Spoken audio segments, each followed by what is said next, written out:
my name is Ainsley and welcome to my library. For today's video, I am going to be reading 200 pages every single day for the next week. I did this video last summer and out of my entire summer, that week, I read the most books that I had. And I loved it. Like, it was such a challenge because I didn't start reading till like 10 p.m. every single night. And I was like, oh my gosh, like so silly. I read so much and I loved it.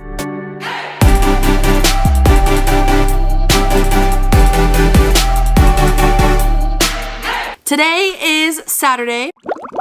I have about 220 pages left in Next of Kin by Hannah Bonam-Young. And this is my third book of hers that I'm reading this year, so I love her. Let's get started reading this book, and 200 pages a day, y'all.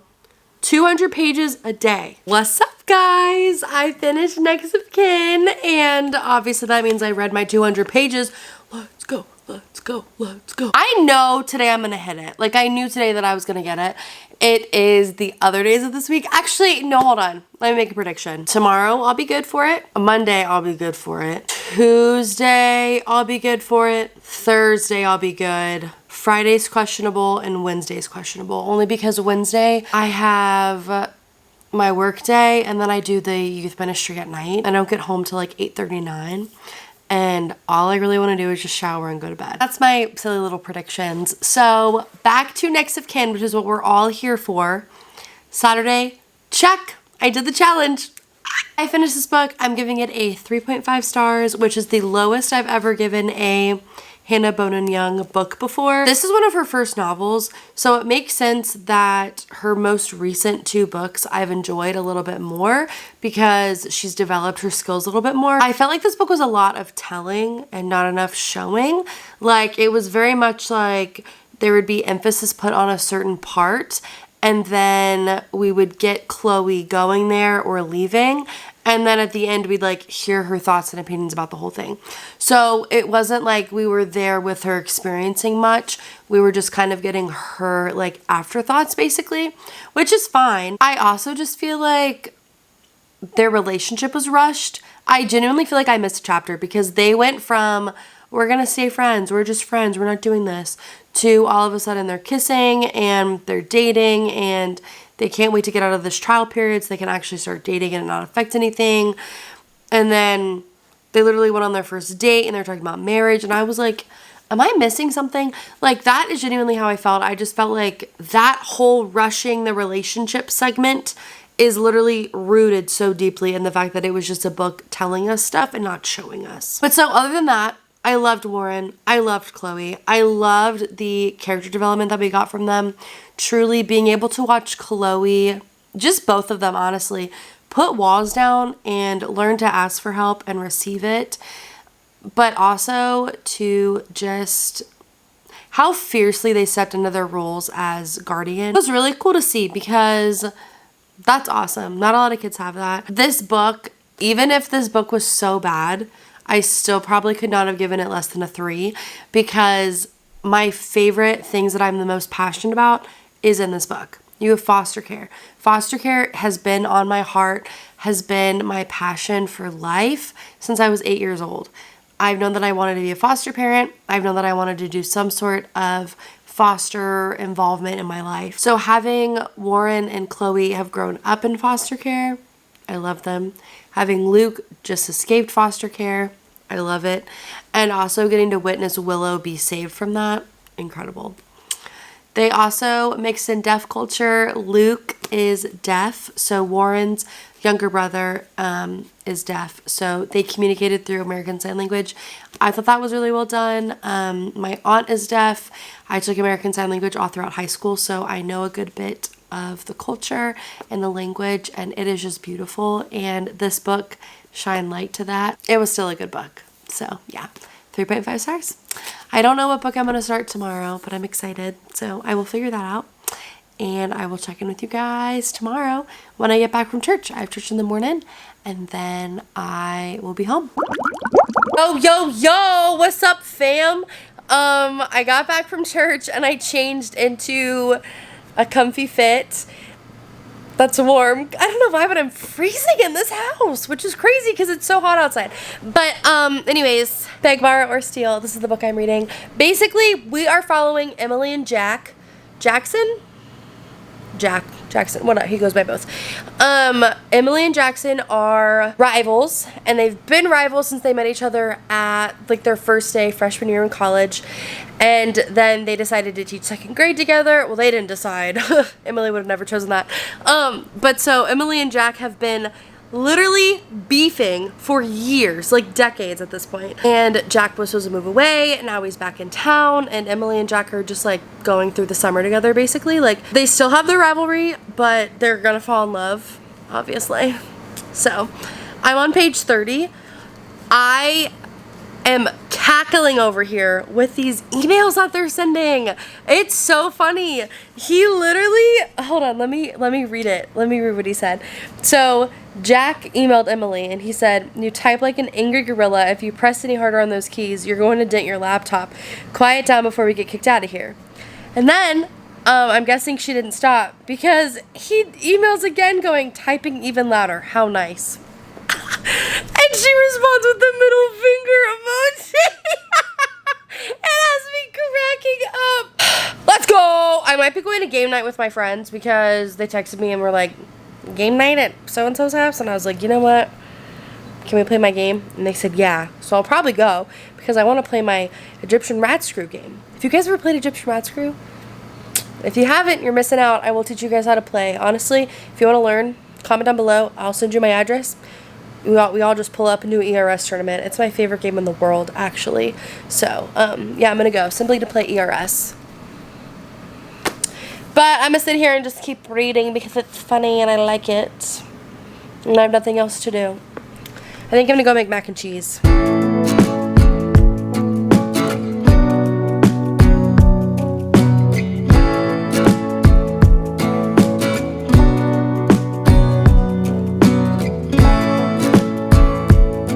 What's up? I've now moved to be horizontal.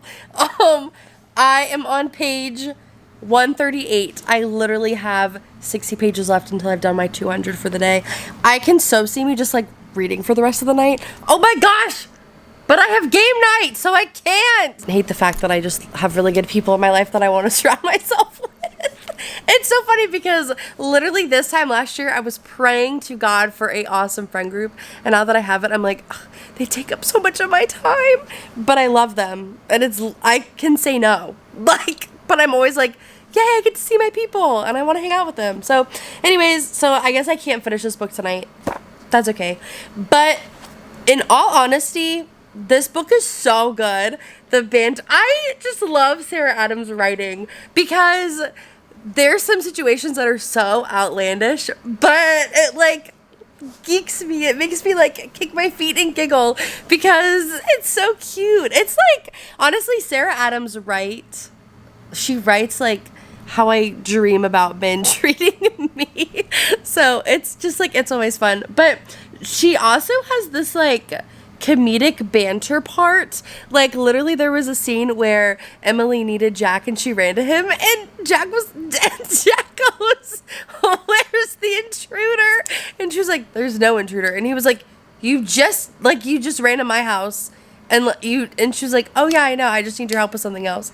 But it's like, that's so funny. I can't stop laughing. Jack and Emily are just so funny together because on a dime, they're like roasting each other, making jokes, and then so quickly it's turned and they're serious and they hate each other again. It's funny. The dynamic is funny. And the fact that he's like low-key trying to get into like this like small town, that's also funny because it's like, ooh, that's so hard to do. But I'm having a really good reading experience so far. I will say, I think I'm liking this book the best out of the first two in the series. I love Emily's character. Emily is so just like honest, and I love that. Like, she will be blunt with you and you just always know where you land with her, and I love that about her. Because I feel like I'm definitely in the middle. Like, I'm very much like, I'm a kind person and I know that, but I also will tell you what you need to hear and have no fear in that. So I feel like I'm definitely a good mix between Annie and Emily, which is cool. So maybe Madison, the third sister, will be in the next book. She'll be me to a T. Maybe. That'll be interesting. So, but yeah, so far in this series, I found little pieces of myself in each of the girls, and I think that's one of my favorite things to read because they're so real. Like, if I read a character and she's exactly like me, it's like, oh, that's scary. I'm gonna go keep reading, and I guess I'll finally make my mac and cheese. I've been saying I'm gonna make mac and cheese since 1:30 p.m. It's now 5:18. Like, why do I procrastinate eating? I have not eaten a thing today. I've had coffee and that's it. That's ridiculous. I'm gonna read my next chapter and then go make mac and cheese. Okay, so I want to show y'all my fit. My camera just turned off. Is this still recording? This is my fit for the night. I love it. So cute, casual. Anyways, I got to page 160 in my book. So I'm gonna go hang out with my friends and then I'll be back and I will finish my 200 pages today. If it was any other friend hosting, I'd be like, oh, I'm gonna be out past midnight. But the person who's hosting has a strict bedtime, so I know we will not be there for too long, which is great. Love him. Bye, love y'all. Hey guys, so I did not check in with you guys last night because it was late and I low-key just wanted to go to bed, so that's what I did. I got to page 223, chapter 20, 223. Last night at like 11:30, so I went to game night with my friends. I didn't get back till 10:30. I just did my like getting into my pajamas, taking off my makeup, like genuinely getting ready for bed routine, and then I just read the extra like 40 pages. I'm really liking this book so far. Jack and Emily are so cute together. The writing style is so easy to follow, easy to read. The characters are likable. I think it's cool. They have very similar personalities. He even referenced it himself. He said, "Who I am with you is my true self." And him and Annie just... Annie, why am I saying Annie? Oh my goodness. Him and Emily are just... which is so good. We have such pretty weather today for it to have been a tropical storm 24 hours ago. Wild. So I definitely think a pool day is in my future, which I'm excited about. For me to be starting on page 220 today, that means I need to get to page 420, and this book only goes till 361, so I will definitely have to read like an extra 80 pages somewhere else. I will happily do that. So my only thing is though, I don't like finishing a book and then immediately jumping into the next one because I feel like it doesn't give me enough time to process this book, and it makes it more likely for me to forget this. Like, I love 24-hour readathons, but I can genuinely, like, I'm only impacted by the first and the last one because those, like, every other book that I read in the middle, I cannot remember them because I'm just going so quickly through them, which is no fault of my own. I'm just like only reading that day, so I'm getting through it a lot faster. I'm not having any time to process or really any time to just like sit and think as I'm reading because I'm just reading straight through them. So that's my only like thing that I don't like about the consistent 24-hour ones.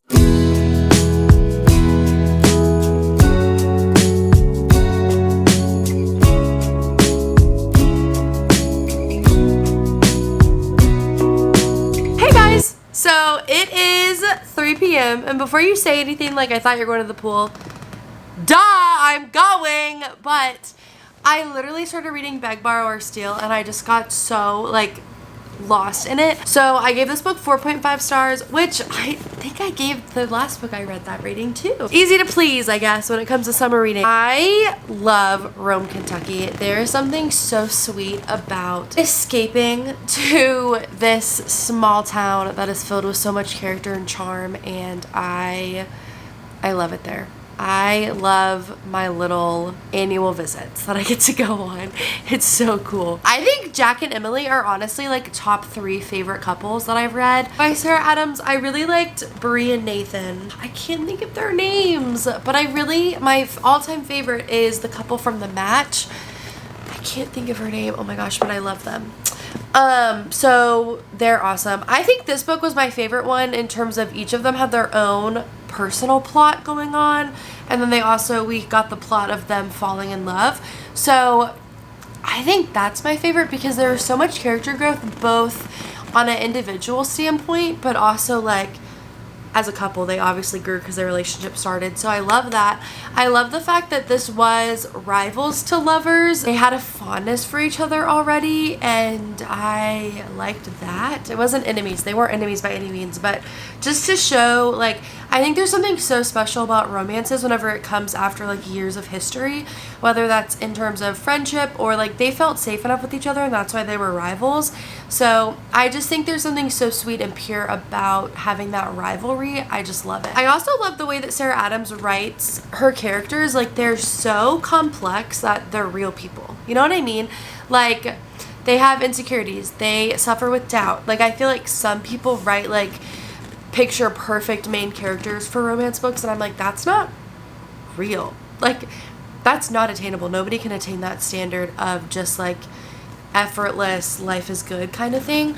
And that's why I like Sarah Adams and Abby Jimenez so much, because they write characters with layers. What's cool to me is they capture the fact that the core of the person will never change who they're with, but in terms of their dialogue and their actions, that'll change with who they're with, and that's so real to us as humans. Like, we at our core are who we are, but in terms of how we are interacting and reacting to the world depends on our environment. And I think Sarah and Abby do a phenomenal job of capturing that. So all in all to say, I love them. It's so good. Like, their writing is so good, and I'm just super excited for Maddie and James's book, which I'm assuming is going to be the next one we get. I'm actually going to be livid if it's not. But I'm going to go figure out what book I'm going to read and take to the pool. I'm not going to tell y'all what book I'm picking up until I go to the pool and I start reading it and you see it. And I'm also not going to tell you now because I don't know.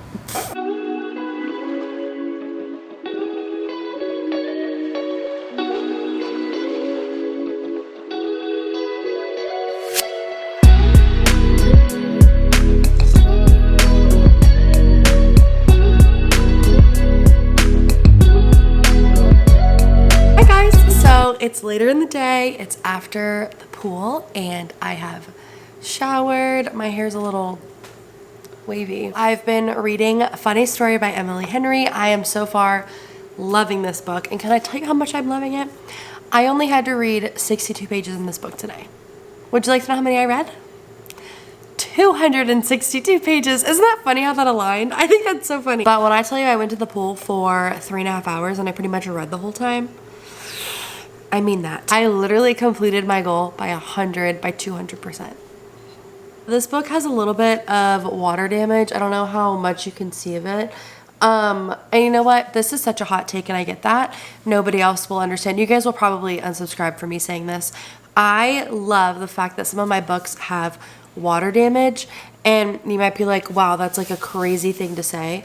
I personally love whenever the pages get all like crinkly and like folded like this, because I feel like it adds so much character to the book, and it's such a reminder of like, I had a good day that day because I was reading by the pool. Looking the way that it looks holds my memory, if that makes sense. Finding myself cracking up. I think that Miles and Daphne have such a beautiful relationship. I am a big hater of Peter and Petra. I hate them. Depending on the ending, it's probably going to be my second favorite Emily Henry book, which is crazy of me to say. Oh my gosh, wait, but now I'm thinking of all the other ones. A lot of Emily Henry's books are very character focused, but I will say something that I love about this one is I feel like the plot equally balances the character development, which is something I don't think I would have said about any of her previous works.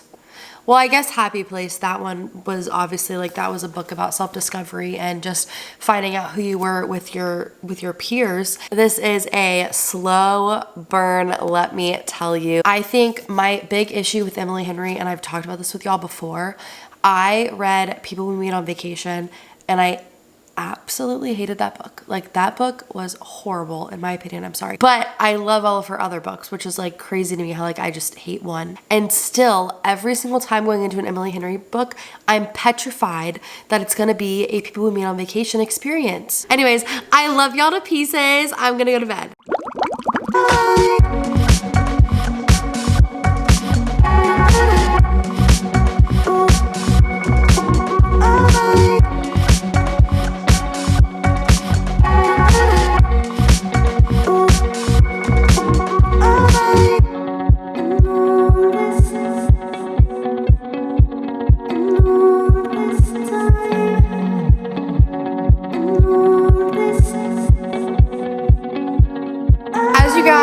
saw from my little montage that was filmed incorrectly, I apologize about that. I read a lot this morning in my 2 books. So I started the audiobook of Promise Me Sunshine on my walk this morning. So I read 61 pages of Promise Me Sunshine in the audiobook, and then I listened to it as I was getting ready.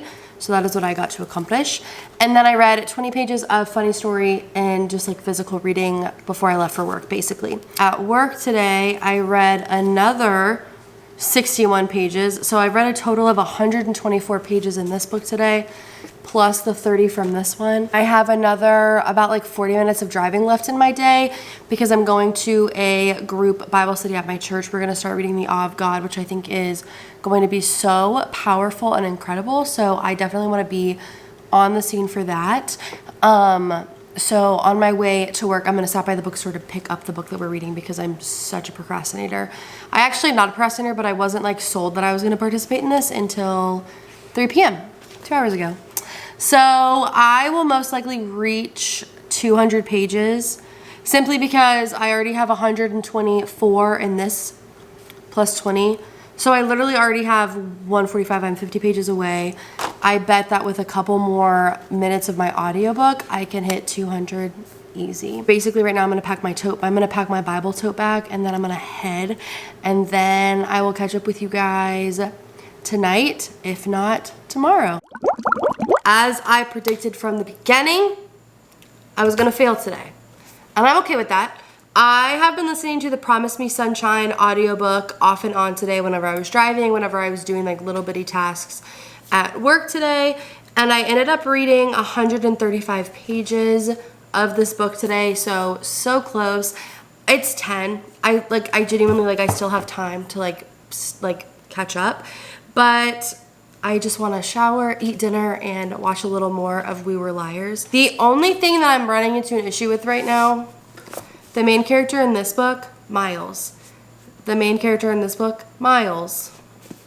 I'm starting to like not be able to tell who's who, which is like kind of funny because they're similar. This one's definitely more like rough around the edges Miles, and this one's just like golden retriever, like very friendly Miles. But in terms of their history, very similar. So it's kind of just like, that's kind of cool how they can have very similar like growing ups and they just like turn out to be 2 different people. But regardless, this book I'm nonstop thinking about. I cannot wait to finish it. So I'm gonna finish this book tomorrow. And this one, I literally only have 60 pages left in this book, so I'm gonna finish this tomorrow as well. I don't know, to me it seems like this is an outside perspective of grief. I don't know what Carabas Stone has gone through, I don't, but from somebody who is like deep in grief right now, it kind of just feels like she doesn't know what grief is like. And I hate the narrative that like falling in love is like healing her. Like, no, that's like so not true. Like if I get a boyfriend soon, my grief is still gonna be hard to navigate and just difficult. I will see you guys tomorrow when I finish 2 books. Yay! I finished Funny Story by Emily Henry. Oh my gosh. Oh my gosh. It was so good. Oh. I actually love how full circle we came in terms of the opening chapter and how the book ended on that last page. She's a genius! A literal genius. That, how she tied everything together at the end. So good. Emily Henry, this is why I read your stuff. You have nothing but redeemed yourself with this one and with the other 3 books I've read. I'm sorry. I think I'm gonna rate this book a 4.75. I feel goofy giving it a 4.75 because it's like, okay, why not give it a 5? But I know what a 5-star feels like. Nothing will top Happy Place. Let me put that out there. For sure beat People We Meet on Vacation. No shocker there. I feel like a lot of y'all are like behind the scenes. I really loved Miles and Daphne. I felt like the plot was fun. There was always something going on. I love the fact that we just got Daphne going from... Daphne was in this place of just like going with the flow, like feels like this is how her life is supposed to be, so she'll happily stay there, but her heart wasn't fully in it. So we saw her go from that to just this desire to flee and go to where she thinks she's gonna feel safe and feel like she's home. And then we watched her go to this place of like pure contentment and satisfaction and joy, and just watching her discover a new place and find herself there. That was so beautiful to witness. I'm really thankful that we got to read this book about her, just like her self-discovery, but also realizing that what she wants and what makes her happy like deserves to be valued and it matters. I only read 83 pages of that book, and I only read one chapter today of Promise Me Sunshine. So if I'm not incorrect, which I'm usually not. Oh, what the heck? Wait, guys, let me check something. I have this audiobook speed calculator on my phone, and it has me clock in how many audiobooks hours I have left. So I have 1 hour and 40 minutes left in the audiobook, but I'm listening to it on 2 times speed. So that comes to 50 minutes. Y'all, I can for sure listen to 50 more minutes of this book by 11:10. Okay, game over. So basically, wait, that's not gonna be enough to hit 200. Okay, I gotta go now because I might not hit 200 pages. Me again. So I just finished Promise Me Sunshine. I'm giving it 3 stars, which I don't want you guys to like think badly of this. I was really excited for this book. If you guys have been following me for a while, then you would know that I lost my mom in February. And actually, fun fact, that actually is a really sucky fact. Today, July 10th, is the 5th month anniversary of my mom dying. So today has been so hard. I did not sleep at all last night because I was just so sad, and I could not get myself out of bed because I was so sad. But I relate a lot to Lenny in a way that I don't want to. In the fact that Lenny lost her best friend, I lost my best friend. And also what's so beautiful is the little girl that she's nannying has my name, Ainsley. So that was kind of jarring, listening to the audiobook and hearing my name repeated like 3 times a page. I was like, it took me a while to finally realize like, okay, nobody's calling my name, it's literally just the audiobook. But that, because I've never experienced that before. But I like this book. I think the only thing that I didn't like was this idea of feeling alive again, and how it was almost forced on Lenny. Like, I know people didn't mean to, but I feel like a lot of them forced her in a certain direction, and I hate that. So yes, I also feel like I didn't really connect with Lenny as much as I desired to read this book and just feel seen in my grief. I feel like I wasn't. I feel like we only went so far with Lenny. I mean, I know I mentioned earlier, I don't know if the author has experienced grief. If she has, and this is her experience, that's great. Grief looks so different. But I feel like the underlying root of grief, we all feel that. We just feel it in different ways, if that makes sense. And it appears differently. What I mean by that is I think like anger, jealousy, loneliness like is so deep in my heart all the time. And I feel like we really only touched on Lenny's loneliness. We didn't really talk about her anger or her jealousy or just any of that. Like, it was kind of one-dimensional grief. It wasn't like this all-encompassing, overwhelming. I don't know, reading it, I wasn't like, that's how I feel. I was just like, okay. I just feel like the intensity of grief wasn't portrayed in the book, and it's so hard to do that. I know that. I've never read a book before about grief while also grieving, so I feel like maybe I'm a little too harsh. Also, y'all, I have only read 147 pages today, and I'm gonna choose myself. I'm gonna choose my peace. I'm gonna choose self-care, and I'm gonna shower and just get into bed because that's what I want to do. Actually, I'm gonna have some more quiet time with Jesus because I just need to spend some more time with him today than I have. So that's what I'm gonna do. But yeah, so Wednesday was a fail and today was a fail, and I am completely accepting that. Tomorrow will also probably be a fail.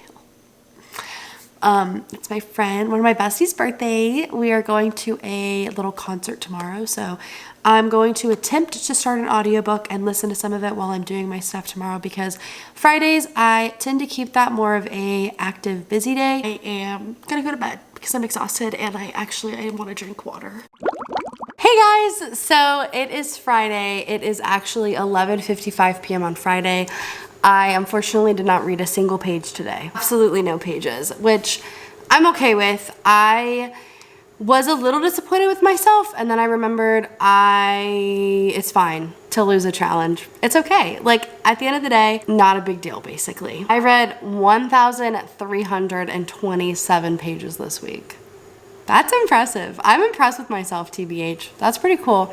And that 1,300 number stems from me losing Wednesday, Thursday, Friday. That's awesome. So I am gonna go take my makeup off. The John Bon Jovi concert was actually really good. I didn't realize I knew as many songs as I did. So that was fun. Just like all of that and everything, and being with my friends. I obviously love my people. Yeah, that's my week. Thanks for joining me for yet another failed reading challenge. I'm sorry, you guys, but at the same time, it's okay. It's just a challenge, and one day I'll succeed, and that'll be great. But until then, I love you guys. Please subscribe to my channel if you want to see more vlogs like this and just more reading fun things. But yeah, I love you guys deeply, and I will see you guys next week. Bye!